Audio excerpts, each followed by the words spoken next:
Hello guys, मैं प्रभात मेरे YouTube channel में आप सबको स्वागत करता हूं। आज मैं HP के 15S मॉडल के लैपटॉप का रिव्यू देने वाला हूं और मैं आपको इसमें साथ साथ यही बताऊंगा कि क्यों सब कुछ अच्छा होने के बावजूद भी लैपटॉप को रिटर्न करना पड़ सकता है।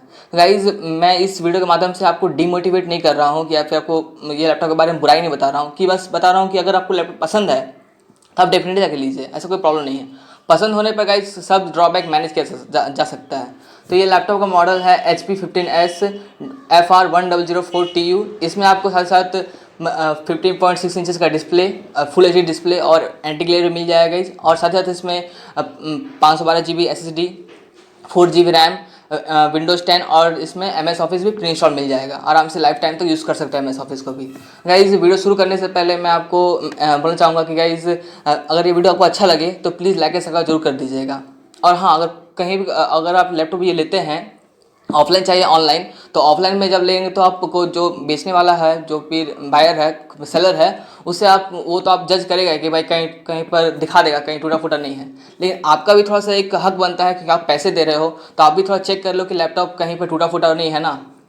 तो मोस्ट प्रोबेबली आप जहाँ कैमरा है वहाँ पर देख लीजिएगा, वहाँ पर कोई स्क्रैच स्क्रैच तो नहीं है, वहाँ पर देख लीजिएगा। और लैपटॉप के कॉर्नर साइड में भी देख लीजिएगा कहीं टूटा फूटा नहीं है, या फिर कोई कि जो की बटन है, कीबोर्ड में जो बटन है उसमें जो गैप होता है वो छोटा होता है, उसमें अगर क्रैक दिखेगा आपको दिखेगा नहीं, पहले उस समय दिखेगा नहीं, तो उस समय जस्ट देख लीजिए कि ऐसा कोई प्रॉब्लम तो नहीं ना है। तो गाइज़, ये सब था प्रॉब्लम। अगर ये सब प्रॉब्लम अब मिल जाता है तो आप सिंपली रिटर्न कर सकते हैं, ऑनलाइन में रिटर्न कर सकते हैं। ऑफलाइन में अगर दिख गया तो भाई लेना ही नहीं है उसको।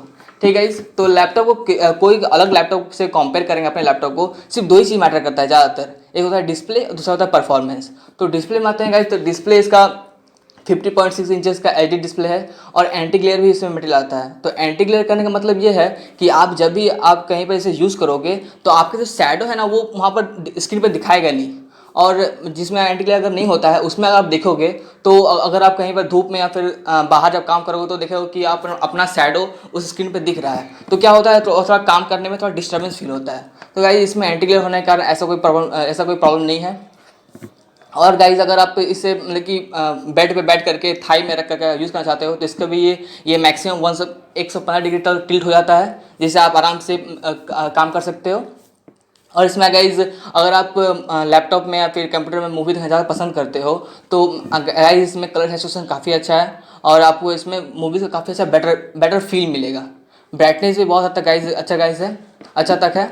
और अगर देखा जाए व्यू एंगल काफ़ी तक बहुत को मैटर करता है। तो मैं बोलूँगा गाइज, व्यू एंगल ज़्यादातर मैटर नहीं करता, बहुत रेयर केस है।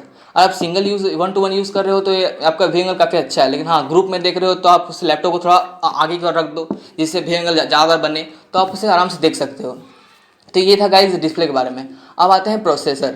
इसमें गाइज i3 10 से मिलता है, तो जनरेशन हिसाब तो ये काफ़ी एडवांस है। लेकिन हाँ, i3 मतलब कि अब आगे चल करके या फिर 1 साल बाद आपका जो मल्टीटास्किंग जो होता है वो थोड़ा करने में प्रॉब्लम आ सकता है। मैं मेरे पहले वीडियो में बता चुका हूँ i5 और i3 में क्या अंतर है। फिर बता देता हूँ कि देखिए, i3 मतलब मान लीजिए कि आपके पास 3 मुँह है और i5 में आपके पास 5 मुँह है। आप 3 मुँह से कुछ इन आउट कर रहे हैं और ये 5 मुँह से इन आउट कर रहे हैं। आप भी बताइए कि कौन से मुँह से ज़्यादा इन आउट होगा? ऑब्वियसली i5 से। बस यही दोनों अंतर होता है।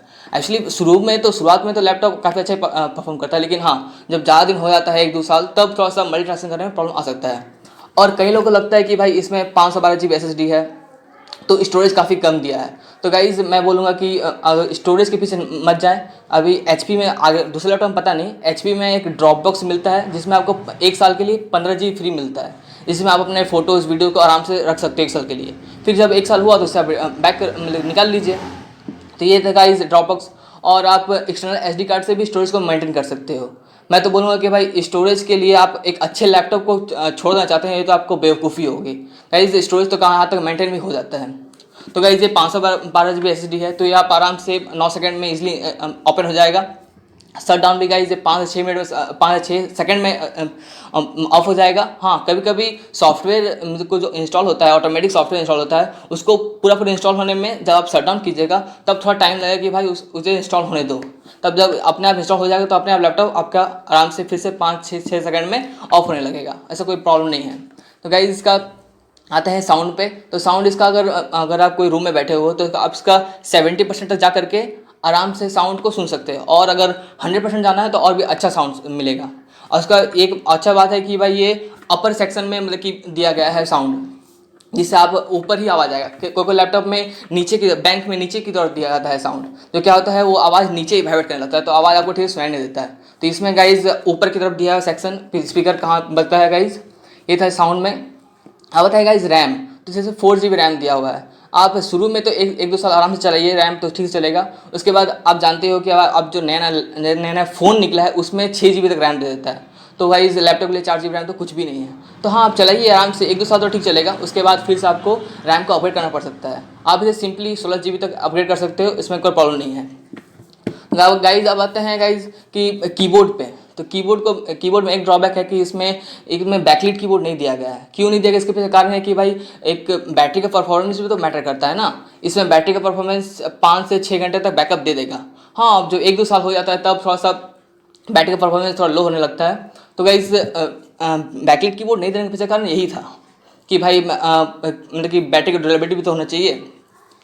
और कई लोग, और HP का जो सर्विस सेंटर है, और HP का सर्विस सेंटर मान लीजिए, और डेल का सर्विस सेंटर, वो काफ़ी अच्छा सर्विस सेंटर प्रोवाइड करता है। लेकिन हाँ, मैं बोलूँगा कि उसका जो टर्म्स एंड कंडीशन है कि किस किस में किस तरह में क्या क्या, कि कौन कौन वारंटी में आता है, कौन कौन वारंटी पीरियड में नहीं आता है। एक्चुअली मेरे केस में क्या हुआ था कि दूसरे को पता नहीं, लेकिन मेरे केस में क्या हुआ था कि मेरा जो डिस्प्ले था ना उसमें एक ब्लैक स्पॉट आ गया था। तो ब्लैक स्पॉट आने के कारण मैं सोचा कि भाई वारंटी पीरियड में है तो वो रिटर्न हो जाएगा। तो वो बोला कि नहीं, ये वारंटी पीरियड में ये वारंटी सेक्शन नहीं आता, आप इसको प्लान चूज़ करना पड़ेगा। कोई भी लेना है तो ये प्लान चूज़ कीजिए, तो इससे आपको क्या होगा, मतलब कि चेंज हो जाएगा डिस्प्ले। और अगर वो नहीं कर पाता है तो वो यही बोलेगा कि आप नियर बाय कोई टेक्निकल शॉप है तो वहाँ से आप जाकर ठीक करा लीजिए। तो गाइस ये सब हद तक प्रॉब्लम आता है।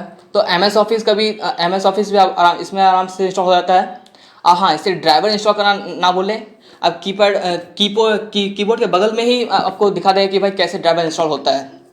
तो गाइज अगर आपको ये लैपटॉप, अगर आप गेमिंग में ज़्यादा इंटरेस्टेड नहीं है, सिंपली आप वेब ब्राउजिंग या फिर कोई ऑनलाइन वर्क करना चाहते हैं, ऑनलाइन क्लास करना चाहते हैं, तो ये लैपटॉप आपको बहुत अच्छा साथ देगा गाइज। कॉलेज में है तो ये लैपटॉप और भी आपको मतलब कि एक फ्रेंड बन के चलेगा, कोई उतना ज़्यादा प्रॉब्लम नहीं आता है। तो गाइज अगर ये लैपटॉप अगर लेना है तो आप डेफिनेटली जाके लीजिए, ऐसा कोई प्रॉब्लम नहीं है। तो ये सब जस्ट फैक्टर था। अगर आपको वीडियो अगर अच्छा लगे तो प्लीज़ लाइक ऐसा जरूर कीजिएगा। Okay, bye.